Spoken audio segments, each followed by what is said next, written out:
রুসোয়াম সম্প্রতি চর্চায় উঠে এসেছে। এই রুসোয়াম হলো এক প্রকার ট্র্যাডিশনাল সাসপেনশন ব্রিজ।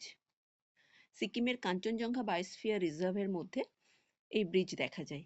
মূলত সেখানকার লেপচা সম্প্রদায়ের মানুষজন এই রুসোয়াম তৈরি করে থাকেন। লেপচা শব্দ রুয়ের অর্থ হলো বেত জাতীয় গাছ, আর সোয়ামের অর্থ হলো ব্রিজ।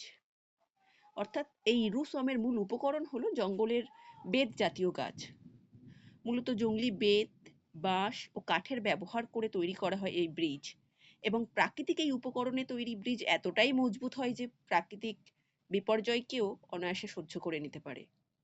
2023-এর সিকিমে যে প্রবল বিপর্যয় নেমে এসেছিল, সেই বিপর্যয়ের অভিঘাতকেও এই রুসোয়াম সহ্য করে টিকে গেছিল।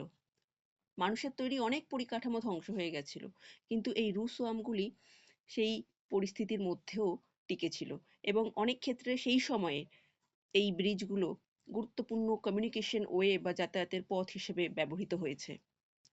এবং এই ব্রিজের কার্বন ফুটপ্রিন্ট একেবারে মিনিমাম। ফলে এই ব্রিজের যে ইকোসেন্সিটিভ ইনফ্রাস্ট্রাকচার এবং যে চমৎকার ক্লাইমেট অ্যাডাপ্টেশন, এর কথা মাথায় রেখে সিকিম সরকার এবং ইউনেস্কো যৌথভাবে এই ব্রিজের প্রযুক্তিগত দিককে নথিভুক্তিকরণ ও তার যথাযথ সংরক্ষণের জন্য প্রয়াস নিয়েছে সাম্প্রতিককালে।